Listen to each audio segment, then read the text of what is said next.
The freezer door stood before me, frost crystals spreading across its steel surface like white lightning. My grandfather's final words echoed through my mind.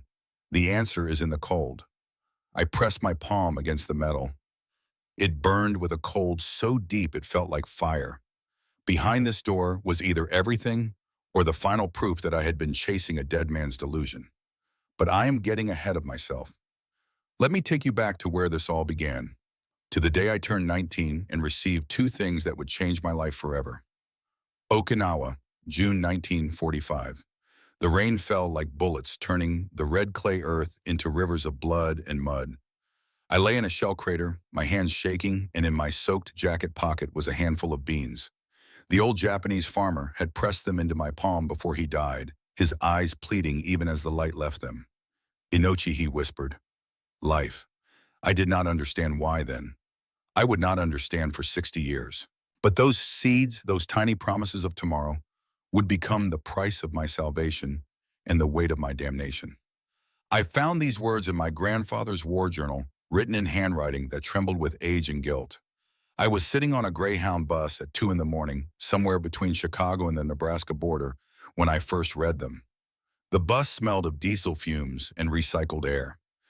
Outside the window, America scrolled past in darkness.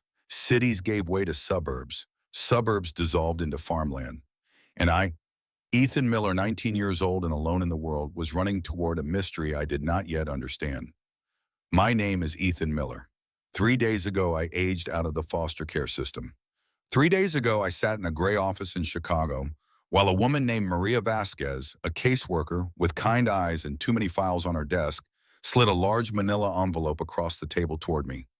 Happy birthday, Ethan, she said. Her voice carried the particular exhaustion of someone who had said goodbye to too many kids like me. This is from your grandfather's attorney. Instructions were very specific. You were only to receive it on your 18th birthday. I stared at the envelope. My grandfather had been dead for 3 years.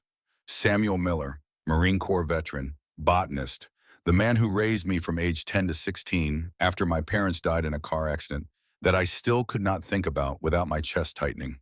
For 6 years, we lived in a small apartment that smelled of soil and coffee, its balcony overflowing with plants whose names he taught me in Latin.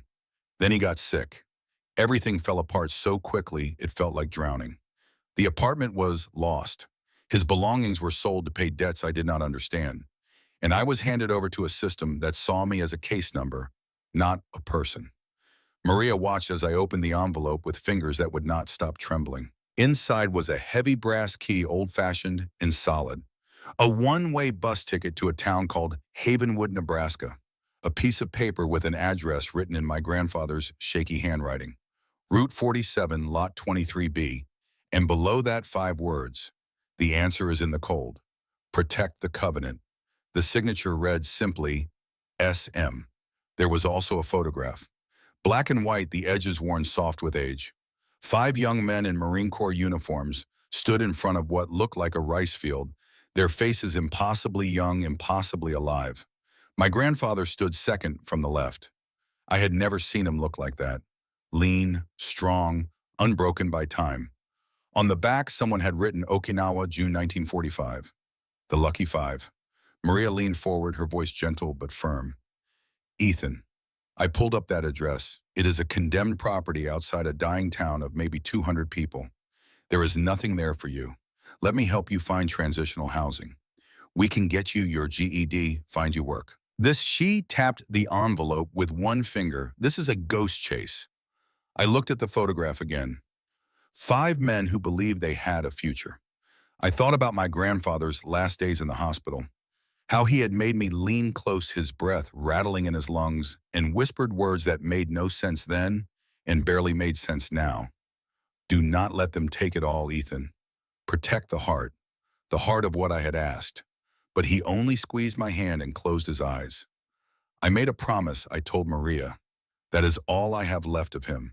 So here I was, on a bus heading north through the darkness. My entire life fit into a canvas duffel bag on the seat beside me. 3 changes of clothes, a worn paperback copy of The Old Man and the Sea that my grandfather had given me, $112 in cash, and the envelope with its key and its mysteries. I pulled out the journal that Margaret Albright, my grandfather's attorney, had included with the envelope. 3 leather-bound notebooks, their pages yellowed and filled with my grandfather's cramped handwriting. I opened the first one dated 1944 and began to read. June 12, 1945. We took Shuri Village after 6 weeks of hell. I use the word hell deliberately. If there is a devil, he was born in the mud of Okinawa. We found an old Japanese farmer alive in the basement of a collapsed house. He should have run. He should have fought. Instead, he sat there clutching a cloth sack filled with seeds. His hands were covered in dirt and blood. He spoke broken English. Please. Not burn. Seeds from my father's father. 300 year. I should have reported him. That was protocol. But I looked at his hands, at the way he held that bag like it contained his soul, and I took it from him. I told him I would keep them safe. He nodded and died right there in front of me. I never learned his name, but I remember his eyes, the eyes of a man who had lost everything except hope. The bus shuddered over a pothole and I looked up. We were deep in farmland now. Endless fields of corn stubble, brown and brittle, under a pale moon. I thought about my grandfather, 22 years old, taking seeds from a dying man. I thought about promises made in the chaos of war. I thought about the weight of keeping them. I read on. June 18th, 1945. To date, everything changed. We received orders to clear out a cave system near Grid 447. Intelligence said it was a Japanese holdout. We went in expecting soldiers. We found 43 civilians, women, children, old men, not a weapon among them. Our orders were clear, no survivors. Sanitize the area. I remember Jimmy Corbin pulling me aside. Jimmy was our corporal, 24 years old. He had a 2-year-old daughter back home named Katie. He showed me her picture, once a little girl with pigtails and a gap-toothed smile. Jimmy looked at those civilians and then looked at me. Miller, these are orders. We do not have a choice. I was 22 and stupid and terrified. I said, they are civilians. This is a war crime. We argued. Precious minutes ticked away. And then the air raid sirens screamed and the world exploded. Japanese artillery hit the hillside above us. The cave collapsed. My entire squad was buried. Jimmy Corbin, Robert Chen, Daniel Kowalski, Michael O'Brien. The Lucky Five we called ourselves because we had survived everything the Pacific could throw at us. 47 people died that day. 4 Marines and 43 Japanese civilians. If we had followed orders, if we had simply done what we were told and executed those people, we would have been out of that cave in time. My 4 brothers would still be alive. I killed them, not with a bullet, not with a grenade. I killed them with hesitation. I killed them with conscience. I closed the journal. My hands were shaking. Outside the bus window, the darkness seemed to press closer. I understood now, or thought I did. My grandfather had spent his entire life carrying this guilt. He had saved 43 people and lost 4 brothers. Was that heroism or cowardice dressed up as morality? The bus driver's voice crackled over the intercom. Havenwood, next stop, Havenwood. I was the only person who stood. I grabbed my duffel bag and stumbled down the aisle. The bus door opened with a pneumatic hiss, and I stepped out into a cold that took my breath away. It was October in Nebraska, and the temperature had dropped into the low 30s. The air smelled of pine and damp earth and wood smoke. The bus pulled away, and I stood alone at a dark crossroads. There was no station, no shelter, just a single streetlight flickering over cracked pavement. In one direction, the road disappeared into blackness. In the other, I could see the dim shapes of buildings. That had to be the town. I started walking. Havenwood was not exactly a ghost town, but it was close. Main Street consisted of maybe a dozen single-story buildings. Most were dark. A bar called Dusty's Tavern had a neon sign that blinked the word beer in hesitant red letters. There was a post office, a general store with a hand-painted closed sign, and a diner called the Morning Glory. Its windows cast warm rectangles of light onto the empty sidewalk, but even it looked like it was barely hanging on. I checked the address on my grandfather's note. Route 47, Lot 23B. No street name, just a route number. I found a faded road sign and oriented myself, then headed toward the edge of town. My footsteps echoed in the profound silence. It was the kind of quiet that feels loud, filled with the hum of electricity and power lines and the distant bark of a dog. The sidewalk ended and I was walking on a gravel shoulder. My phone's GPS showed I was close, but the battery was dying and I was trying to conserve it. After about 20 minutes, my breath coming in white plumes, I saw it. Set back from the road, almost hidden by overgrown sumac and wild grapevines, was a long, curved metal roof. A Quonset hut, the kind they built during World War II. It was massive, maybe 100 feet long and 40 feet wide, its corrugated steel skin rusted in patches and gleaming faintly in the moonlight. Surrounding it was a chain-link fence sagging and broken in places. The gate was held shut with a thick chain and a padlock so rusted it looked like it might crumble at a touch. Beside the hut, covered with a canvas tarp, was the unmistakable shape of an old military jeep. And on the fence, barely visible in the darkness, was a faded sign. Property of U.S. War Department. No trespassing. Someone had crossed that out with red paint and written beneath it, Miller Botanical Archive. I stood there for a long moment, my heart hammering. This was it. This was what my grandfather had left me. A rusted hut in the middle of nowhere. Maria had been right. There was nothing here. Except my grandfather had given me a key, and he had made me promise to protect something. The heart, he had said. Protect the heart. I walked to the gate. The padlock looked ancient, its body caked with rust. It seemed impossible that the small brass key in my pocket would work. I took a deep breath, the cold air stinging my lungs, and slid the key into the lock. It resisted at first, gritty with rust and time. I wiggled it, gently applied pressure. For a moment, nothing happened. I was about to give up, to accept the final proof of my failure. Then, with a grating click that seemed impossibly loud in the silent night, the mechanism turned. The shackle sprang open. I stood there stunned. The open padlock dangled from the chain. He had left this for me. He had known I would come. He had trusted that I would find my way here across state lines in years of abandonment. Something broke open inside my chest. Grief, sharp and sudden, but also something else. Purpose, maybe. Or just the stubborn refusal to let him down. I pushed the gate open. It screamed in protest, metal grinding against metal, but it opened. I stepped onto the property, my boots crunching on gravel. The Quonset hut loomed before me like the hull of a beached ship. The main door was a huge sliding panel of steel. There was another padlock here, smaller, but just as old. My key fit this one too. With effort, I slid the heavy door open just enough to slip through. The air inside was thick and still and cold. It smelled of dust and decay and something else, something dry and faintly sweet, like old hay.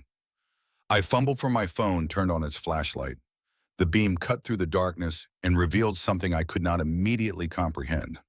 The entire interior of the Quonset hut was filled floor to ceiling with bales of hay. They were stacked in neat, tight rows, creating a narrow corridor that snaked into the darkness. It was a labyrinth, a fortress made of grass. I stood frozen, my mind struggling to make sense of what I was seeing. Why would anyone fill a building with thousands of hay bales? What possible purpose could this serve? My first thought was that my grandfather had lost his mind, that the guilt from the war had finally broken him, and he had spent his last days, his last dollars, building this monument to madness. I almost turned around. I almost walked away. But the cold outside was brutal, and the thought of sleeping in a ditch was worse than the thought of sleeping in a madhouse. And there was still that voice, his voice whispering in my memory. Protect the heart. I pulled the door shut behind me, and the darkness became absolute. I turned on my phone's flashlight again and stepped into the maze. The path was just wide enough for me to pass through with my duffel bag. The hay walls muffled all sound, creating a strange claustrophobic quiet. I noticed something as I walked deeper. Some of the bales had faded military stencils. U.S. in supply, 1945. My grandfather had used military surplus materials. Had he bought them or taken them? The line between salvage and theft seemed dangerously thin.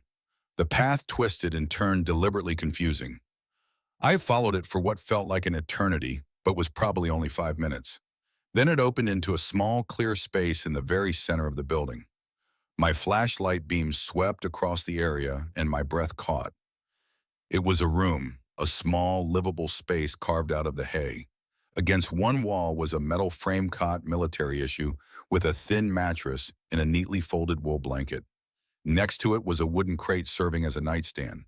A single bare bulb hung from a wire overhead unlit, and at the foot of the cot sat a large footlocker, navy gray with a military stencil. S. Miller, USMC, 2nd Division. I dropped my duffel bag. The sound was dull, absorbed by the surrounding hay. I walked to the cot and ran my hand along the rough wool blanket. It was clean. Someone had prepared this place. My grandfather had prepared this place. For me. On the wall above the cot was a framed photograph. The same one from the envelope, but larger. The lucky 5 standing in front of that Okinawa rice field. 5 young men who believed they had a future. I looked at my grandfather's face, 22, and unlined by guilt. I looked at the others. Jimmy Corbin, Robert Chen, Daniel Kowalski, Michael O'Brien. Men I had never met but whose deaths had shaped my entire existence. My hands were shaking as I knelt in front of the footlocker. This felt like an altar, like something sacred or cursed, I could not tell which. I hesitated, my heart hammering so hard I could feel it in my throat. What was inside? More riddles, more disappointment? Or was this where I would finally find answers? I lifted the heavy lid. The hinges creaked softly. The first thing I saw was money. Stacks of $20 bills, old ones from the 1980s and 90s, bound with rubber bands. I counted them with trembling fingers. $8,000. It was more money than I had ever seen in my life. Enough to leave. Enough to start over somewhere else. Beneath the money were 3 leather journals. War diaries. The ones Margaret had sent were copies. These were the originals, their pages brittle with age. And beneath those was a large manila envelope with my name written in my grandfather's shaky script. Ethan. But it was what lay at the bottom of the footlocker that made me stop breathing. 5 dog tags on their chains. I picked them up, the metal cold against my palm. Each one bore a name. Corporal James Corbin, K.I.A. June 18th, 1945. Private First Class Robert Chen, K.I.A. June 18th, 1945. Private First Class Daniel Kowalski, K.I.A. June 18th, 1945. Private First Class Michael O'Brien, K.I.A. June 18th, 1945. And one more, Lance Corporal Samuel Miller, alive but carrying the dead. I opened the envelope. Inside were 25 pages of yellow legal paper covered in my grandfather's handwriting. A letter. His final words to me. I aimed my phone's flashlight at the first page and began to read. My dearest Ethan, if you are reading this, it means several things. It means I am gone. It means you have turned 19. And it means you kept a promise you did not fully understand. For that, I am more proud of you than I can ever express. I am sorry for so much. I am sorry for leaving you alone in this world. I am sorry for the secrecy and the confusion. But I need you to understand that everything I have done, every strange and seemingly insane decision I have made in these last years, has been to protect you and to protect our covenant. You will find 5 dog tags in the footlocker. 4 of them belong to men who were my brothers, not by blood, but by fire. We called ourselves the Lucky 5, though by the end only, I was lucky enough to survive. Or unlucky enough, depending on how you choose to see it. On June 18th, 1945, we made a mistake. Or rather, I made a mistake, and they paid for it with their lives. We were ordered to clear a cave of Japanese holdouts. We found civilians instead. 43 of them. Women, children, old men who had sought shelter from the bombardment. Our orders were clear: sanitize the area. That was the word they used, sanitize. As if murder could be made clean with the right vocabulary. James Corbin wanted to follow orders. He was our corporal, around 24 years old, with a daughter named Katie waiting for him back in Pennsylvania. He looked at me and said, "Miller, we do not have a choice." But I argued. I said it was wrong. I said we would be war criminals. We wasted precious minutes arguing about morality while the world burned around us. And then the Japanese artillery found us. The hillside collapsed. The cave became a tomb. I was outside when it happened. I was arguing about the right thing to do while my brothers were buried alive. 47 people died.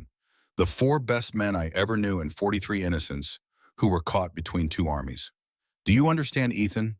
I saved 43 people and killed 4 brothers. Was that moral, or was I a coward hiding behind principles I have never known the answer? For 60 years I have carried that question like a stone in my chest. But I knew one thing with absolute certainty. I owed them. I owed Jimmy and Robert and Daniel and Michael. And I owed those 43 souls we found in that cave. So I made a covenant, a promise I would spend the rest of my life preserving what war destroys. I would collect seeds from the places war had ravaged. I would build a library of life from the ashes of death. I went back to Okinawa in 1946 after my discharge. I found the villages that had been destroyed. I found the families of the dead. I gave them money. I asked for their forgiveness. And I asked for their seeds, the seeds their grandparents had saved, the seeds that carried 300 years of memory. They gave them to me. Not all of them. Some cursed me and told me to leave. But others, the ones who had lost everything and somehow found it in their hearts to forgive, they gave me their most precious possessions. Seeds of rice and sweet potato and soybean and flowers. Seeds that represented continuity, hope, life after death. For 60 years I have traveled. Japan, Okinawa, Korea, Vietnam, Cambodia. Every place where war has burned the earth, I have gone and collected seeds. I have built an archive, a frozen library, 342 varieties, each one a story, each story a soul. This is the covenant, Ethan, not money, not land, but life. The preservation of life in the face of destruction. The promise that even from the darkest war, something beautiful can grow. And now this covenant belongs to you. I stopped reading. My vision was blurred with tears. I had not realized I was crying. I looked around the small room at the hay walls that suddenly made sense. Insulation, protection, a buffer against a world that wanted to forget. I looked at the dog tags in my hand. 5 men, 4 dead, one who spent 60 years trying to earn forgiveness. I folded the letter carefully and placed it back in the envelope. My hands were steady now. The fear and confusion had been replaced by something else, something cold and clear and certain. I understood. The money in the footlocker was a choice, an escape route. I could take it and leave, build a new life somewhere far from this rusted hut and its burden of memory. No one would blame me, or I could stay. I could see this through. I could protect the covenant my grandfather had spent his entire life building. It was not really a choice at all. I lay down on the cot and pulled the rough wool blanket over me. I did not turn off the flashlight. I just lay there staring up into the darkness of the curved steel ceiling high above and thought about seeds and promises and the weight of the dead. My grandfather's words echoed in my mind. The answer is in the cold. I did not know what that meant yet, but I would. When the first deep freeze came, when winter descended on this Nebraska plain with all its terrible beauty, I would understand. I would start the machine. I would wake the heart, and I would keep the promise. For him, for Jimmy and Robert and Daniel and Michael. For the 43 souls of Okinawa who had given their seeds to a young Marine who could not save them, but could remember them. I closed my eyes and let sleep take me there, in the center of the labyrinth, surrounded by walls of hay and the ghosts of a war that had ended before I was born, but whose echoes would shape everything I would become. Morning came with a sliver of gray light filtering down from the skylights set into the curved roof of the Quonset hut. I woke disoriented, my breath visible in the frigid air. For a moment, I forgot where I was.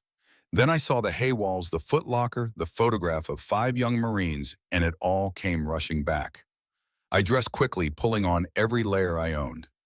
My body ached from sleeping on the thin military cot, but it was a good ache. The kind that reminded you that you were alive and had work to do. I ate a stale protein bar from my bag and drank from my water bottle. Then I took $1,000 from the footlocker, stuffed it into my jacket pocket, and made my way back through the hay maze to the main door. Sliding the heavy steel panel open, I was hit by brilliant morning light. The world looked different than it had in the darkness. The property was overgrown with weeds and littered with rusted equipment, but the sky above was a vast, heartbreaking blue. In the distance, I could see the town of Havenwood nestled in the valley, a thin plume of wood smoke rising from someone's chimney. I locked the hut behind me and started the walk into town. The Morning Glory Diner sat on Main Street like a survivor from another era. Its windows were fogged with condensation, and through them I could see a handful of old men sitting at the counter nursing mugs of coffee. A bell jangled as I pushed through the door. The warmth hit me like a physical thing, and the smell of bacon and coffee made my stomach clench with hunger. A waitress looked up from behind the counter. She was maybe 50, with graying hair pulled back in a ponytail and eyes that had seen enough of life to be kind without being naive. Her name tag read Brenda. "Sit anywhere you like, Han," she said. I slid into a corner booth. Brenda brought me a laminated menu and a mug of coffee without asking. I ordered pancakes, bacon, eggs, and hash browns. When the food came, I ate like a man who'd been starving for days, which was not far from the truth. Brenda refilled my coffee and studied me with open curiosity. "You are not from around here," she said. It was not a question. "No, ma'am," I said, "just passing through." She tilted her head. "You are staying out at the old Miller place, are you not? You look just like him. Same eyes, same way of holding yourself like you are carrying something heavy." I looked up at her surprised. "You knew my grandfather?" Her face softened. "Sam Miller was a good man, quiet but good. This town has a short memory for most things, but not for kindness. Your grandfather saved Walt Carver's store from bankruptcy back in 2008. Gave Walt $5,000, would not take a penny of interest. You know what Sam told Walt?" She leaned against the table. "He said, 'I owe someone a debt I can never repay. Now I am passing that debt to you. One day you help someone else.'" I felt my throat tighten. "That sounds like him." Brenda patted my shoulder. "You need anything while you are here, you just ask. We take care of our own in Havenwood, and you are Sam's blood. That makes you ours." I paid for my meal with a $20 bill from the Foot Locker and left Brenda a generous tip. The warmth of the food and coffee had spread through me, chasing away the bone-deep cold. My next stop was the general store. Walt Carver's general store was a cluttered monument to rural self-sufficiency. Aisles of canned goods, hardware, thermal underwear, and work gloves competed for space with fishing tackle and ammunition. Behind the counter stood a man in his early 70s, wiry and suspicious-eyed, with a Vietnam veteran's ball cap perched on his head. I loaded a cart with supplies. Canned soup, pasta, coffee, bread, jerky, batteries, a good headlamp to save my phone's battery, work gloves, and the warmest thermal underwear they had. When I brought everything to the counter, Walt rang it up in silence. The total came to just over $200. I pulled out my cash. Walt's eyes lingered on the old $20 bills series from the 1980s. His expression changed. "These are from Sam's stash, are they not?" "Yes, sir." Walt was quiet for a long moment. Then he did something I did not expect. He reached across the counter and pulled me into a rough embrace. "Your granddad saved my life, son," he said, his voice thick. "Not just the store. Me. I was going to eat a bullet in 2008. Lost everything in the crash. Sam showed up at my door with that money, and he looked me in the eye and told me some debts are paid forward, not back. He gave me a reason to keep going." Walt released me and wiped his eyes roughly. "Whatever you need while you are here, you take it. You do not pay. We are square now." I could not speak. I just nodded and loaded my supplies into my duffel bag. Behind the Quonset hut, hidden by tall weeds and wild grapevines, I found a small wooden shed. The door hung crooked on its hinges. Inside, covered in rust and cobwebs, was exactly what my grandfather's letter had promised. A diesel generator. Military surplus, probably from the 1960s. It was a beast of a machine, heavy and brutish, with a starting crank that looked like it could break your arm if you were not careful. On the wall above it, someone had taped a toolbox lid. Instructions were written in my grandfather's careful handwriting, step-by-step directions for maintenance and starting procedures. I found the toolbox beneath a workbench. Inside were spare parts, oil filters, wrenches, and a stack of notebooks filled with more instructions. I spent the rest of that day working on the generator. I drained the old oil, thick and black as tar.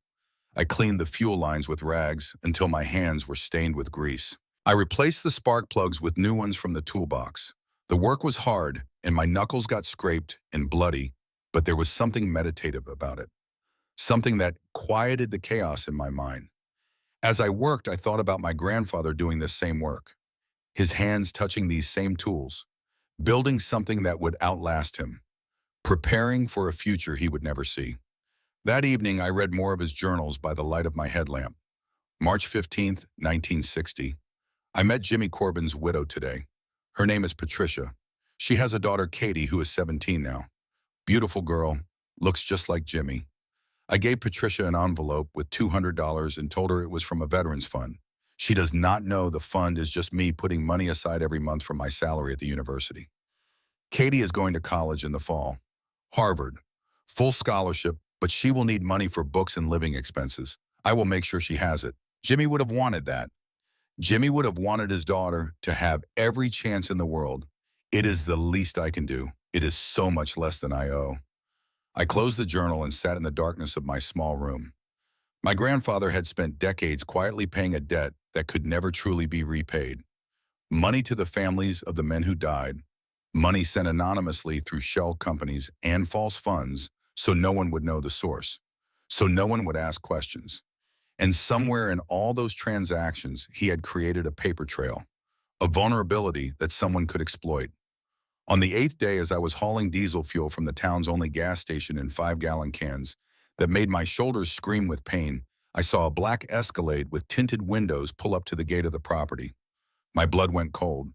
I set down the fuel cans and watched from a distance as a woman got out of the SUV. She was in her late 50s, with sharp, intelligent eyes and graying hair pulled back in a severe bun.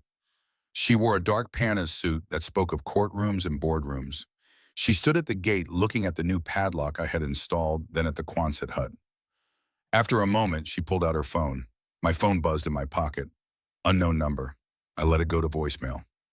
A minute later, it buzzed again with a text message. Ethan, this is Margaret Albright. I was your grandfather's attorney. I know you are here. Please let us talk. I can help. I stood there for a long moment weighing options. My grandfather had said to trust no one, but he had also trusted this woman enough to give her his final letter to me. I walked out from behind the shed and approached the gate. Margaret Albright watched me come, her expression unreadable, but not unkind. When I was close enough, she spoke. Ethan Miller, you look like him. Same build. Same way of moving, like you are trying not to take up too much space in the world. How did you know I was here? I asked. I make it my business to know things, she said. I have been monitoring this property for 3 years, waiting for you to turn 19. When I saw the locks had been changed, I knew you had arrived. What do you want to warn you? She glanced back at her SUV, then at me. Genagro Corporation has filed a claim on this property. They are arguing that your grandfather owed them money from an unpaid loan dated 1985. The claim is for $340,000 with interest. My grandfather did not owe anyone anything. Margaret's expression was grim. The debt is real, Ethan, or at least real enough to hold up in court. The loan came from something called the Veterans Mutual Fund. Your grandfather borrowed $50,000 in 1985. He never paid it back. 2 years ago, Genagro acquired the assets of Veterans Mutual Fund. Now they want their money, and if you cannot pay, they will seize this property. I felt like I had been punched in the stomach. Why would my grandfather borrow money he could not repay? Margaret hesitated. Then she said, May I come in? There are things you need to understand, and I would rather not discuss them standing at a fence. I unlocked the gate and let her in. We did not go inside the hut. I did not want to show her the interior, yet did not want to reveal the labyrinth or the room at its heart. Instead, we stood by her truck, the cold wind whipping around us. She was direct, which I appreciated. Ethan, I need to be honest with you. I used to work for Genagro. I was their chief legal counsel for 15 years. I helped them acquire farms shut down, competitors file patents on genetic material they had no right to own. I was very good at my job, and it made me a lot of money. Then why are you helping me? Because your grandfather showed me something that changed my life. In 2010, he brought me out here. He showed me what was inside that building. He showed me seeds from Okinawa, from a village that my grandparents came from before the war. I am Japanese-American Ethan. My family lost everything in the internment camps. And here was this old Marine, this veteran who had fought against Japan, and he had saved seeds from my ancestors' village. He had preserved something my own family thought was lost forever. Her voice cracked slightly. I quit Genagro the next week. I opened my own practice. Small-town law, helping people instead of crushing them. Your grandfather asked me to be the executor of his estate, to make sure that when you were old enough, you would receive what he left for you. So here I am. What does Genagro want? I asked. They think your grandfather was hiding something valuable. They do not know what. Maybe gold, maybe classified military documents, maybe rare earth minerals in the soil. They have been trying to get access to this property for years. Your grandfather fought them in court until the day he died. Now they are coming after you. Can we win? Margaret looked at me for a long time. In court? Maybe. I can file counter motions, challenge the legitimacy of the debt, drag this out for months. But Gen Agro has resources we do not. They will send an assessor here within 3 or 4 weeks. If they find anything of value, they will escalate. We need to be ready.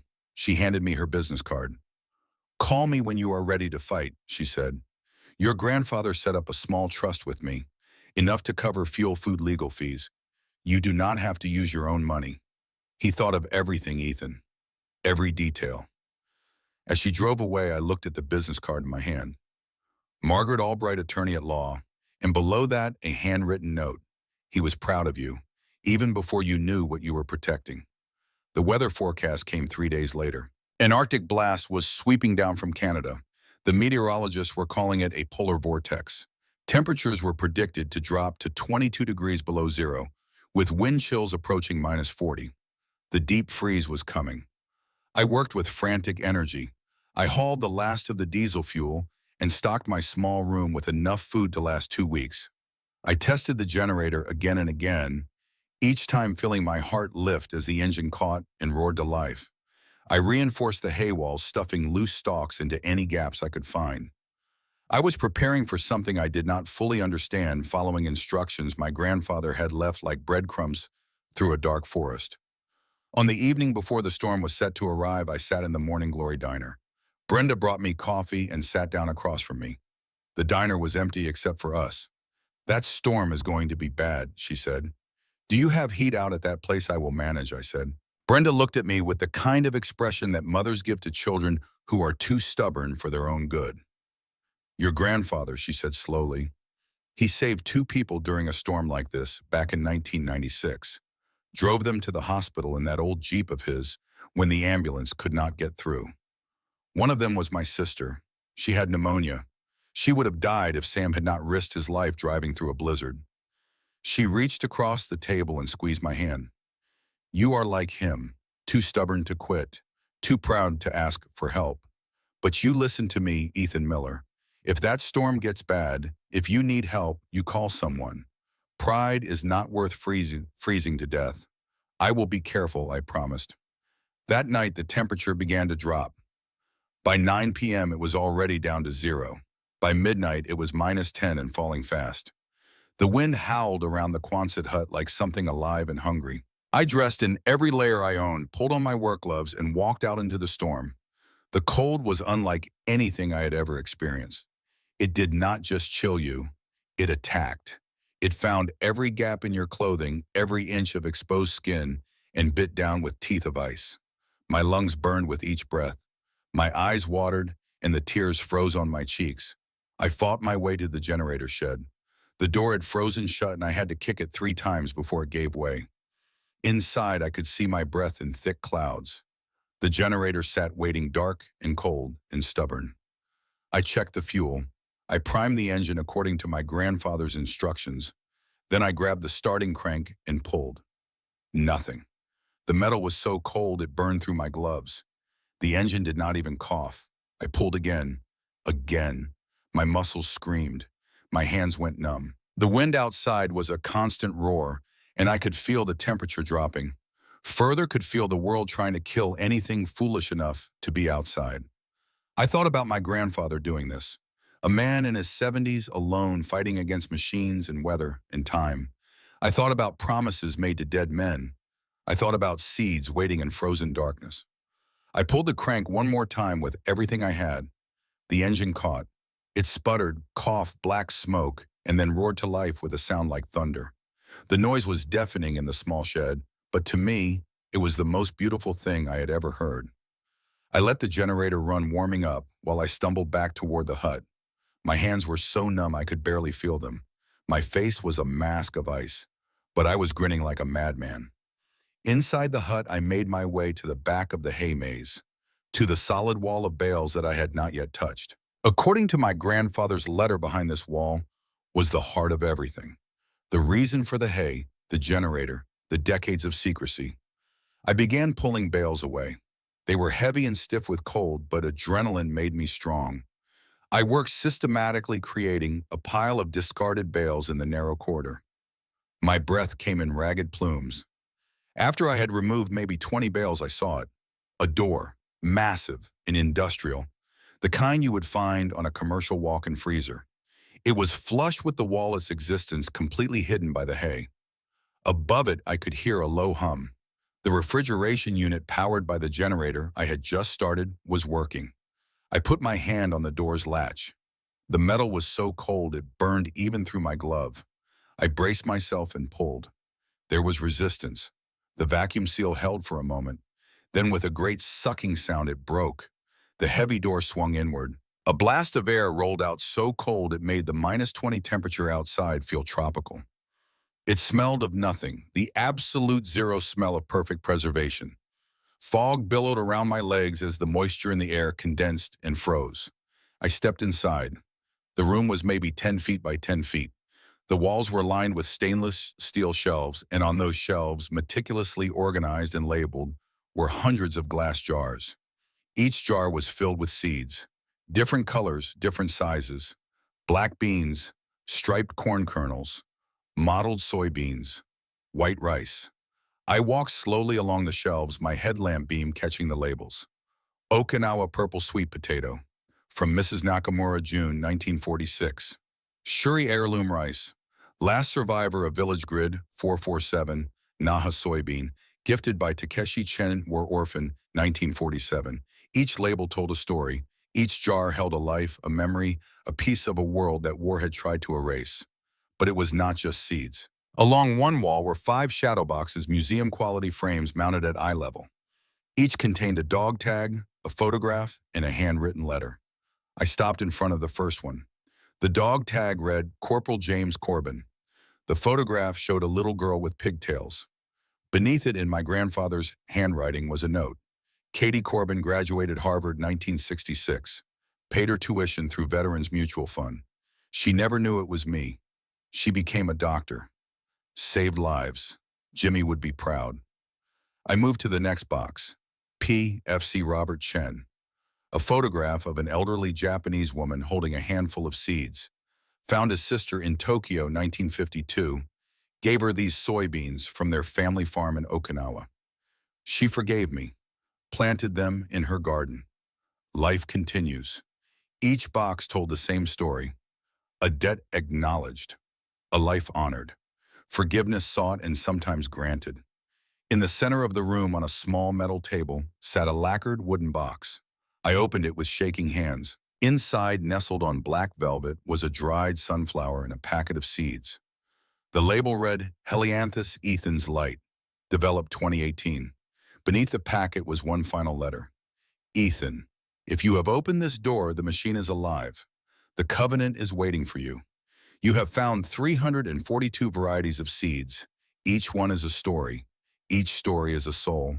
I spent 60 years collecting them. From Okinawa, from Japan, from every place where war burned the earth and left ash. I paid families. I apologized. I promised them that life would continue. Now it is your turn. Plant them, share them, let war become garden. That is the covenant. That is the promise. I sank to my knees on the frozen floor. The tears came then hot against my frozen face. I cried for my grandfather and his 60 years of guilt. I cried for Jimmy Corbin and the 3 others who died in a cave. I cried for the 43 souls who gave their seeds to a young Marine. I cried for myself, for the loneliness and the uncertainty and the weight of carrying something so much bigger than one 19-year-old kid. But beneath the grief was something else, something hard and bright and unbreakable. Purpose. I understood now what my grandfather had been trying to tell me. The covenant was not about guilt. It was about transformation, taking the worst thing that had ever happened and turning it into something that gave life instead of taking it. I did not know how long I knelt there in that frozen room. But when I finally stood, I was different. I was no longer just Ethan Miller, orphan lost boy, case number in a file. I was the keeper of the covenant, the guardian of 342 stories. the protector of the heart. I sealed the freezer door and had made my way back through the hay maze to my small room. The generator hummed steadily outside. The single bulb overhead glowed with warm light. I pulled out my phone and called Margaret Albright. She answered on the second ring. "Ethan, are you all right? I am ready to fight," I said. "Whatever it takes, I am not letting them have this." There was a pause. Then Margaret said quietly, "Good. I was hoping you would say that. We have a lot of work to do." That night, as the polar vortex raged outside and the temperature dropped to depths that could kill an unprepared person in minutes, I lay on my cot and thought about what came next. Gen Agro would send their assessor. They would try to take this place. They would try to turn my grandfather's covenant into profit. But I would not let them. I could not. Too many people had sacrificed too much for me to fail now. The answer is in the cold, my grandfather had written. And I understood. The cold preserved. The cold protected. The cold kept the covenant alive through decades of waiting. Now it was my turn to protect it. My turn to keep the promise. My turn to prove that from the darkness of war, life could still bloom. I closed my eyes and let sleep take me ready for whatever battle came next. The black Escalade appeared 3 weeks after I opened the freezer. I was working in the generator shed replacing a fuel filter when I heard the crunch of tires on gravel. My hands stilled on the wrench. Through the gap in the shed door, I watched as the SUV pulled up to the gate and a man stepped out. He was in his early 60s, silver-haired, and wearing a suit that probably cost more than everything I own. He moved with the confidence of someone who had never been told no and believed it. Even from a distance, I could see the resemblance. The set of his growl, the way he stood. He looked like the photograph of the young Marine in the Quonset hut. He looked like Jimmy Corbin.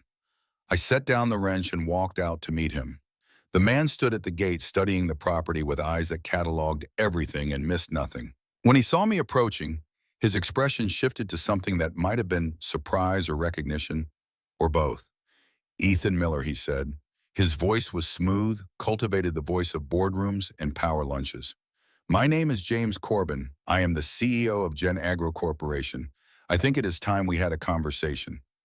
I stopped on the other side of the gate. "Mr. Corbin, your lawyer has already made your position clear. This property belongs to me. Legally speaking, that is disputed." He pulled out his phone and showed me a document. "According to our records, Samuel Miller borrowed $50,000 from Veterans Mutual Fund in 1985. With interest compounded over 40 years, the debt now stands at $340,000. My company acquired the assets of Veterans Mutual Fund, which means we acquired that debt. Your grandfather never paid it back. My grandfather did not borrow money he could not repay." Corbin's smile was cold. "The paperwork says otherwise. But I am not here to argue legal technicalities. I am here to make you an offer. $750,000 for this property and everything in it. Cash. You walk away rich. You start your life with more money than most people see in a lifetime. What makes you think there is anything valuable here?" His eyes narrowed slightly. "Your grandfather spent 40 years protecting this place. He fought multiple legal battles to keep it. He turned down generous offers from agricultural companies. Men do not do that for worthless land and a rusted shed. There is something here. Documents, maybe. Technology. Perhaps mineral rights. Whatever it is, I will find it. The only question is whether you get paid for it or whether my lawyers take it from you." I met his gaze and did not look away. "I am not selling." Corbin's expression hardened. "You are making a mistake. I have 200 lawyers, Mr. Miller. You have what a small-town attorney and a dream. I will bury you in motions and counter-motions. I will drag this through court for years, and in the end I will win because I always win. Then I guess we will see each other in court." He stared at me for a long moment. Then he got back in his Escalade and drove away, leaving a cloud of dust and the certainty that this was far from over. I called Margaret immediately. She answered on the first ring. "He came," I said. "James Corbin, Jr. He offered me $750,000. Did you take it?" "No." There was a pause, then a sound that might have been relief or approval or both. "Good, because I need to tell you something about that debt. I have been digging into the Veterans Mutual Fund. Your grandfather created it in 1963 as a way to anonymously send money to the families of the men who died in Okinawa. He was essentially lending money to himself, creating a paper trail that would allow him to funnel cash to Jimmy Corbin's daughter, to Robert Chen's sister, to the others. It was brilliant and probably illegal and completely motivated by guilt. So the debt is real. Technically, yes. But here is where it gets interesting. When your grandfather died, the fund was bought by a shell company.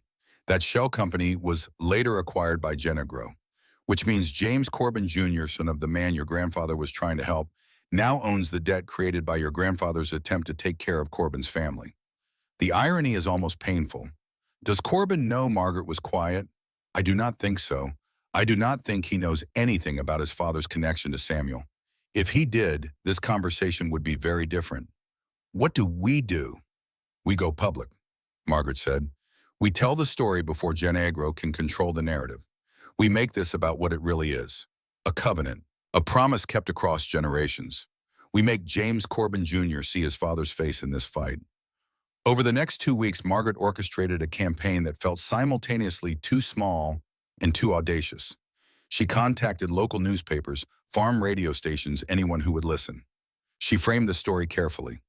Local teen protects grandfather's agricultural heritage from corporate takeover. She did not mention the war. Not yet. That was a card we were holding close. The response was smaller than I hoped, but bigger than I expected. A reporter from the Omaha paper drove out to interview me. A farm radio host dedicated 15 minutes to discussing heirloom seed preservation and the threat of genetic monopolies. People started showing up at the Morning Glory Diner, asking about me, about my grandfather, about the seeds. Walt at the general store put up a handwritten sign in his window. Support local heritage. Support Ethan Miller. Brenda started a donation jar at the diner. Within a week, it held $300 in crumpled bills and loose change. Pastor Gaines from the Havenwood Community Church offered me the use of the church basement for storage or meetings or whatever I needed. It was not much, but it was something. It was people choosing to stand with me against something bigger and richer and more powerful. It was proof that my grandfather's kindness had planted seeds that were still growing. Then 2 days before Christmas, Gen Agro made their move. Margaret called me at 6 in the morning, her voice tight with controlled anger. They filed an emergency injunction. They are claiming you have no legal standing to inherit because the property was held in a trust that was improperly executed. They are demanding immediate seizure pending a full audit. Can they do that? They are doing it. We have a court date January 15th. That gives us 3 weeks to build a defense. What do we need? Everything. Documentation of the seed collection. Your grandfather's journals. Proof of the scientific and historical value. Expert testimony, and Ethan. We need to decide how much of the truth we are willing to tell. I thought about the 5 shadow boxes in the freezer, the dog tags, the letters, the story of 43 souls and 4 dead Marines and 1 man who spent 60 years trying to earn forgiveness. All of it, I said. We tell all of it. Margaret was quiet for a moment. That will destroy your grandfather's reputation. People will call him a coward. They will say he abandoned his men, or they will understand. They will see a man who made an impossible choice and spent his whole life trying to make it right. Margaret exhaled slowly. Okay, then we do this the hard way. We go to war. The week between Christmas and New Year passed in a blur of preparation. Margaret brought me boxes of my grandfather's research, botanical journals, correspondence with seed banks and universities, photographs of the collection. I spent hours each day photographing every jar in the freezer, documenting varieties and origins, building an inventory that proved this was not just a hobby, but an archive of incalculable scientific value. She arranged for expert witnesses, a botanist from the University of Nebraska who specialized in heirloom varieties, a historian who studied agricultural practices in post-war Okinawa, a seed bank curator from California who provided an affidavit stating that several of the varieties in my grandfather's collection were believed to be extinct in the wild. And every night I read more of my grandfather's journals, piecing together the full story of his 60-year mission. On New Year's Eve, I sat in the church basement with Margaret going over our strategy for the court hearing. Outside, the town was quiet. No fireworks, no parties, just the cold stars and the sleeping fields. Margaret looked exhausted. We have a chance, she said. Not a great chance, but a chance. If we can prove the scientific value, if we can show that this is a legitimate archive, And not just a hoarder's delusion, we might be able to argue for preservation status, cultural heritage protection. What about Corbin? That is the wild card. She tapped her pen against her legal pad. I have been researching him. James Corbin Jr. built Gen Agro from almost nothing. His father died when he was 3 years old. All he had was a $10,000 life insurance payout and his mother's determination. He used that money to put himself through business school, built an empire. Everything he has done has been to honor his father's memory. So he is not a villain. Number. He is a son who never knew his father trying to build something worthy of the sacrifice. That makes him dangerous in a different way. He is not doing this for money. He is doing it for legacy. Then we show him the legacy his father really left. Margaret looked at me. Are you sure once we do this, there is no taking it back? I am sure. The Havenwood Courthouse was a small brick building that also served as the town hall and community center. On January 15th, the courtroom was packed. Every seat filled, people standing along the back wall. I recognized faces from the diner from the general store. Walt was there in a suit that looked like it had not been worn since his wedding. Brenda sat in the front row, her hands folded in her lap like she was praying. And in the back, separated from everyone else, sat James Corbin Jr. The judge was a woman in her 60s named Patricia Brennan. She had the weathered face of someone who had spent a lifetime in rural courtrooms dealing with farm disputes and family arguments. She looked at the packed gallery with something like surprise. This is quite a turnout for a property dispute, she observed. Gen Agro's lawyer stood. A man in an expensive suit with the predatory confidence of someone who won cases for a living. Your Honor, this is a simple matter. Samuel Miller borrowed money he did not repay. The debt is documented. The property should be seized to satisfy that debt. The defendant has no legal standing. Margaret stood. Your Honor, this is not a simple debt collection. This is an attempt by a corporation to seize a scientific archive of international importance under the guise of a questionable loan. The lawyer smirked. Scientific archive. Your Honor, we have reason to believe the defendant's grandfather was suffering from dementia in his final years. The so-called archive is likely nothing more than bags of random seeds in a freezer. Margaret turned to me and nodded. I stood, my heart hammering. Your Honor, I said, my voice steadier than I expected. May I present evidence? Judge Brennan gestured permission. I walked to the front of the courtroom carrying a box. Inside were my grandfather's journals, the inventory I had created, letters from universities, and photographs of the freezer's contents. I began laying them out on the evidence table, but then I did something Margaret and I had discussed but not finalized. I pulled out the 5 shadow boxes I had carefully removed from the freezer. I set them up along the railing where everyone could see them. 5 dog tags, 5 photographs, 5 stories. My grandfather Samuel Miller was a Marine in World War II, I said. He fought in Okinawa. On June 18, 1945, his squad was ordered to clear a cave of enemy combatants. They found 43 civilians instead. Women, children, old men seeking shelter from the bombardment. The courtroom was absolutely silent. My grandfather refused to follow the order to execute them. He argued with his corporal, a man named James Corbin. They wasted precious time debating right and wrong while Japanese artillery zeroed in on their position. The cave collapsed. 4 Marines died. Corporal James Corbin, PFC Robert Chen, PFC Daniel Kowalski, PFC Michael O'Brien. My grandfather was the only survivor. I looked directly at James Corbin Jr. His face had gone pale. He spent 60 years believing he had killed his brothers by hesitating. 60 years trying to make amends. He collected seeds from the places war destroyed. He paid the families of the dead. He created the Veterans Mutual Fund to anonymously support the daughter of the man he thought he had killed. Katie Corbin, your mother. Mr. Corbin. James Corbin Jr. stood abruptly. His hands gripped the back of the bench in front of him. My grandfather's debt to your company is actually a debt he created to himself so he could help your family without you knowing. He paid for your mother's education at Harvard.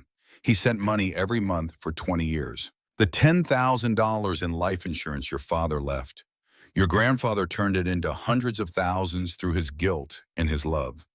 I pulled out a letter from one of the shadow boxes and held it up. This is a letter your father wrote the night before he died. It was never mailed. Margaret had it authenticated last week. Would you like to read it? James Corbin Jr. walked down the aisle like a man in a dream. He took the letter with shaking hands. I watched his eyes move across the words his father had written 80 years ago, watched his face crumple, watched tears spill down his cheeks. He looked up at me. I never knew, he whispered. I built everything to honor him, and I never knew who he really was. The courtroom was silent except for muted crying. Even Jen Agro's lawyer seemed at a loss. Judge Brennan cleared her throat. Mr. Corbin, does your company wish to continue with this suit? James Corbin Jr. shook his head. He could not seem to speak. Finally, he managed, no, Your Honor. We withdraw all claims, completely and permanently. He turned to me, still holding his father's letter. I am sorry. I am so deeply sorry. Your grandfather spent his life honoring my father, and I almost destroyed everything he built. Judge Brennan banged her gavel. Case dismissed. Mr. Miller retains full ownership of the property. The courtroom erupted. People were cheering, hugging, crying.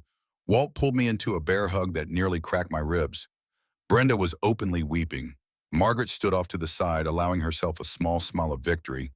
But I was watching James Corbin Jr., who sat alone in the front row, reading his father's letter over and over as if by reading it enough times he could somehow know the man he had never met. I walked over and sat down beside him. Your father forgave my grandfather, I said quietly, in that letter.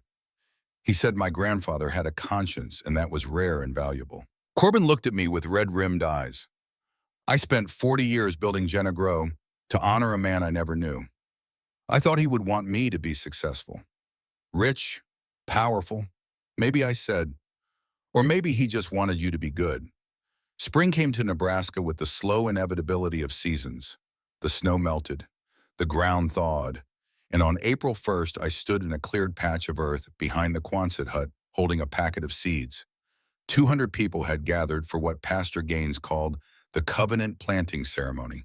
Townspeople from Havenwood, farmers from neighboring counties, Japanese-American families that Margaret had contacted, descendants of Okinawa survivors, veterans in wheelchairs, men in their 90s who had fought in wars I had only read about, and James Corbin Jr., who had quietly stepped down as CEO of Gen Agro to establish something he called the Lucky Five Foundation. $50 million dedicated to preserving agricultural heritage in war-affected regions.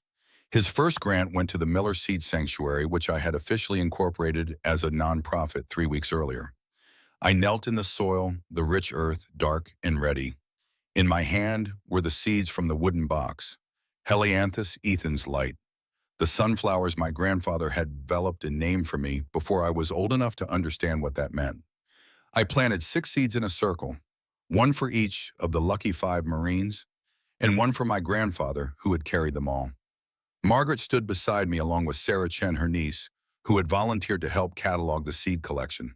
Tommy Hodges, the mechanic who had become the sanctuary's operations manager, worked a few feet away preparing more ground.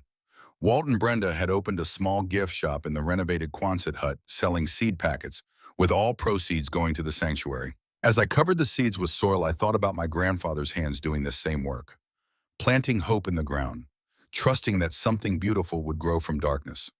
Pastor Gaines said a prayer, not a religious one exactly, but something about remembrance and renewal and the mysterious alchemy that turns death into life. Then people lined up, each taking a seed packet from the boxes we had prepared. Cherokee purple tomatoes, bloody butcher corn, Okinawa purple sweet potatoes, 342 varieties being carried to gardens and farms across the country. The covenant spreading like roots through soil. Summer came and the sunflowers grew. They grew taller than I expected, reaching 12 feet, their massive heads tracking the sun across the sky. Ethan's light people started calling them. Tourists began stopping on Highway 47 to take photographs. Children ran through the rows. Veterans came and stood among them, silent and remembering. On August 15th, the anniversary of Japan's surrender in World War II, we held what would become an annual day of remembrance. 500 people attended, more Japanese dignitaries, more veterans, more families. An old man approached me that day. He was maybe 98, bent with age, but his eyes were sharp. He wore a cap that identified him as an Okinawa survivor. "Son," he said, his voice thin but steady, "I fought on that island, lost friends there. I thought war only left scars. But you have shown me something different. You have shown me that war also leaves seeds, and if we are brave enough to plant them, they can heal." He placed a small cloth bag in my hands. Inside were seeds, rice seeds ancient and precious. "From my family's farm," he said, "before the war. We thought they were mushed, but my sister had saved some, hidden them through the occupation, through the rebuilding. She died last year. These are the last. I want them to be part of your collection, part of the covenant." I accepted the seeds with reverence. They would go in the freezer labeled and honored. Story number 343. That evening, as the sun set over the sunflower field, I walked among the towering stalks. The golden petals glowed in the dying light. Bees moved from flower to flower, doing the ancient work of pollination, ensuring another generation of seeds. I thought about the question my grandfather had asked himself for 60 years. Did I save 43 people or kill 4 brothers? I finally understood that it was not an either-or question. It was both. He had made a choice in an impossible moment, and then he had spent his life transforming that choice into something that gave life instead of taking it. That was the covenant, not the absence of guilt, but its transformation. Not the erasure of the past, but its redemption through the future. I pulled out my phone and recorded a video, something I had started doing as a way to document the sanctuary's growth. But this one was different. This one was personal. "Grandfather," I said to the camera, to the ghost, to the memory I understand now. The answer was in the cold, because cold preserves. It keeps things alive when everything else wants them to die. You preserve these seeds through decades of darkness, waiting for the right moment to plant them. I paused, gathering my thoughts. You asked me to protect the heart. I thought that meant the freezer, the seeds, the collection. But I was wrong. The heart is not a thing.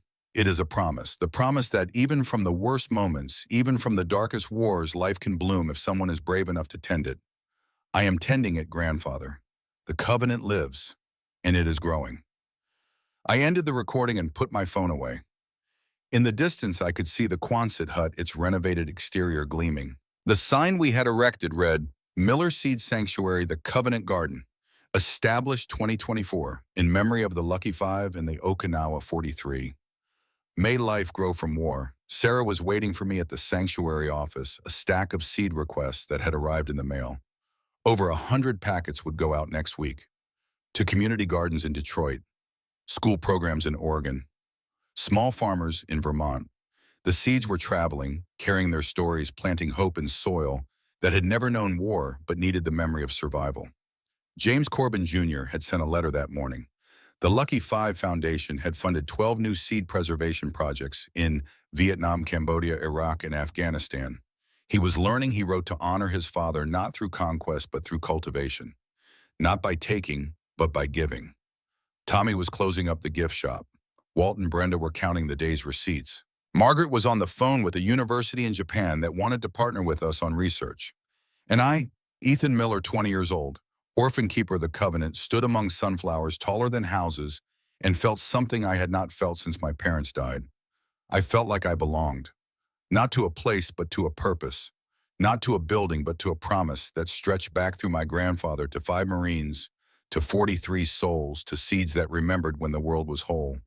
The sun touched the horizon and the sunflowers turned their faces west, following the light even as darkness came. I thought about my grandfather's final words to me, the ones Margaret had delivered in a sealed envelope after the court case ended. "Grow something beautiful," he had written. That is all any of us can do. Take the broken pieces and make them into something that blooms. I had grown something beautiful.